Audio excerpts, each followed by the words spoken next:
The title of the day's message is Build While It's Broken. Nehemiah chapter 2, verses 17 through 20. Then I said to them, You see the distress that we are in, how Jerusalem lies waste, and its gates are burned with fire.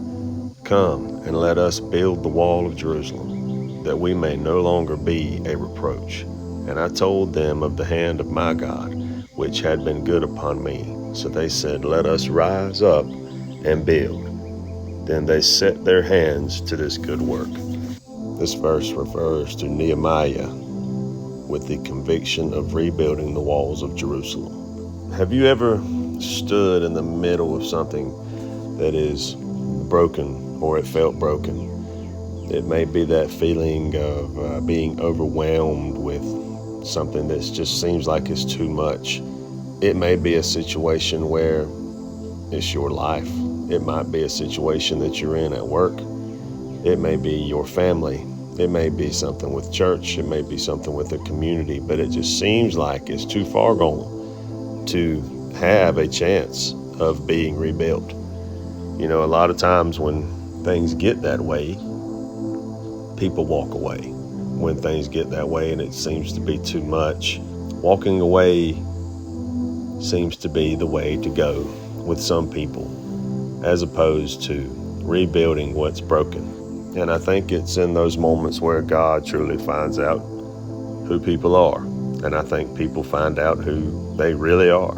When things don't go your way, and when you don't get what you want, you find out who you truly are. You find out what your true character is. And if you're honest with yourself and understand where the flaws are, and understand where the weaknesses are, or where the lack is.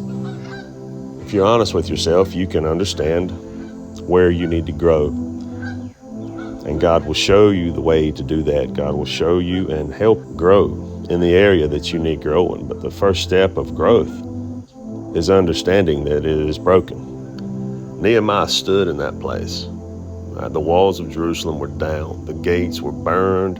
All of the people were discouraged, but God still called them to rebuild it. Maybe God is calling you to build, even in the brokenness. So first, like I said, number one, you got to recognize the ruins. You see the distress that we are in, how Jerusalem lies in waste. So Jeremiah didn't sugarcoat the situation. He didn't say, hey man, everything's fine. You know, we got a little problem. You know, he said, we're in distress. The walls are down. He identified a major problem. The people are vulnerable. The gates are burned. The walls are down. There is no protection. We are in distress. He did not sugarcoat it. Healing does not begin with pretending. True revival, coming together, does not begin with hyping something up. It begins when someone says, this is broken, but I believe God can fix it. That is when it begins. What in your life have you been avoiding because it's too painful to face? Don't ignore the ruins. Acknowledge them. Acknowledge the problem. And then prepare to rebuild and have a plan. Respond with a vision is number two.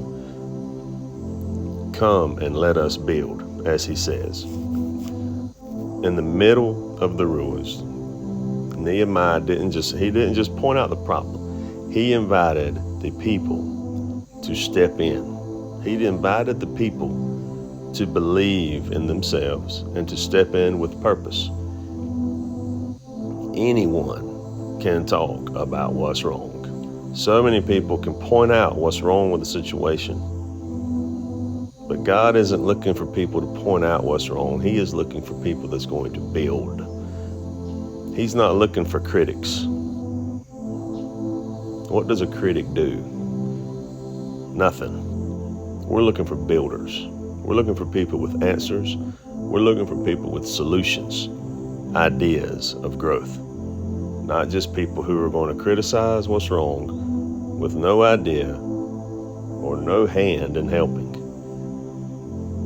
It does not take faith to say that this wall is broken, but it does take faith to say, let's start rebuilding it, and it will stand again.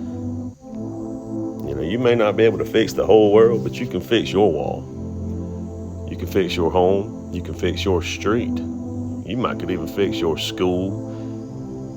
If you're a coach, your team. That could influence the whole community. God doesn't need you to have all the answers. He just needs you to have faith. And he just needs you to say, let's build. So number 3, you have to rely on God's hand. In the original context, the hand of my God, which had been good upon me, where Nehemiah was talking to the people. Nehemiah wasn't trusting in his talent. He was not saying, hey, I'm the man, I'm the best builder, trust me and we'll get it built. Nehemiah wasn't doing that. He wasn't building because he had this construction crew that he was bringing in. He was building because he had a testimony. He knew what God can do. I know some people have excellent leadership qualities. Some people are leaders,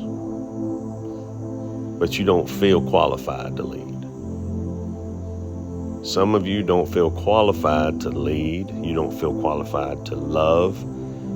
You don't feel qualified to forgive or to start over. You don't feel qualified for anything. But if you're in a state of brokenness, you're in darkness, you're in sadness, you're sluggish, you're tired, you're wore out. You don't believe in yourself. You don't feel qualified to do anything. You have God's hand on your life. If God has brought you this far, he will not leave you in the ashes. Where is your faith? You're not building on brokenness. You are building on his faithfulness. You are building on his grace and mercy and his guidance. It is not about you. It is not about you, your past, your failures.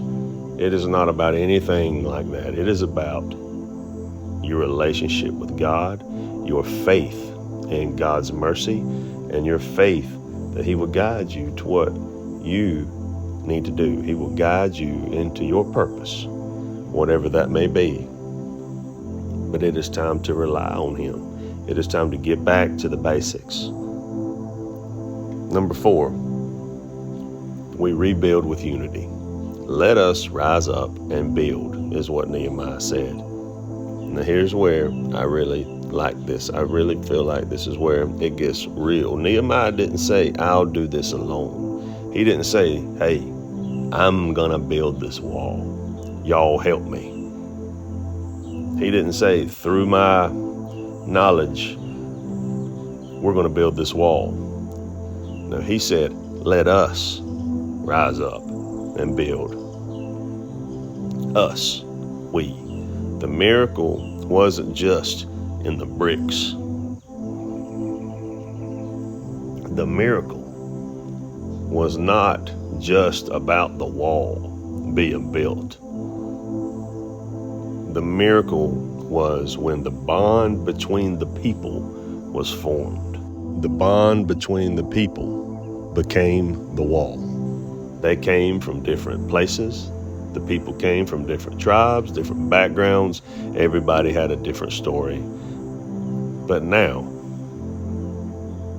they had one purpose: to rebuild what had been lost for a common goal where everyone would benefit from the protection of a wall. Became the most powerful thing that they could do because they did it together.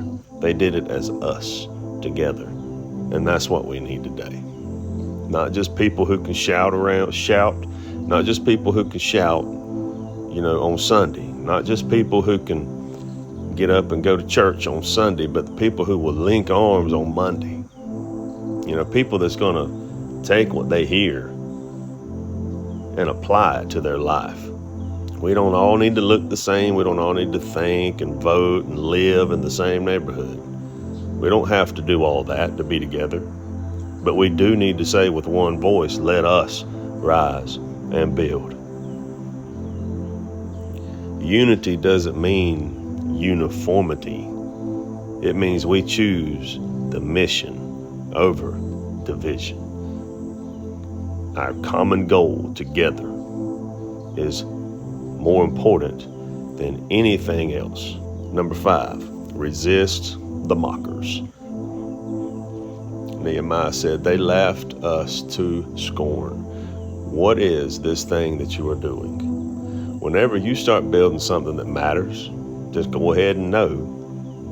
Go ahead and just know it's coming. Whenever you start building something that matters, that truly matters, critics are going to come out of critics are going to show up from every corner. Some people are more comfortable with ruins than they are with restoration. Some people get intimidated when they see someone rising from brokenness. They mocked Nehemiah. They said, "Who do you think you are?" Nehemiah did not waste energy clapping back. He did not waste any energy on them. He just kept building. A lion does not worry about the cries of the sheep. He's just going to be a lion. The God of heaven himself will prosper us, is what he said, and that's the key. Don't stop to argue. Just keep laying the bricks and stay together and reinforce to the people that we are together, that it is us. And the fact that critics are going to come and they're going to try to knock you down. But that is not where your power comes from. And the only way that those people are going to influence anything that happens is if you allow it power, if you acknowledge it. What is being done through God, through faithful people who are doing it together, not out of pride, but out of the need of the people to come together. The critics are the ones who want it to be broken. You know, people are going to doubt you. They're going to try to make you doubt. Where do you think that comes from? They're going to try to bring your past up. Where do you think that comes from? They're going to remind everyone of the brokenness. They're going to try to tell people that it can't be done. They're going to try to tell people of all of the things in the past that failed, to put doubt into the people who are working. But if God is with you, your future will not be defined by any of the ruins of the past. Your future starts today. Who you are starts now. Every day when you wake up, who are you going to be? Are you going to be who you were yesterday? Or are you going to be who you need to be today and lead into tomorrow? Yes, it may be broken, whatever the case may be, any situation that could be happening in this world. But while it's broken, rise. Whatever the case may be. Build your faith again, build your character, build your trust in God, build your family, build unity, no matter where you are, and support others. There is nobody, no one, if you ask them if they need a little bit of encouragement today, no one will say no.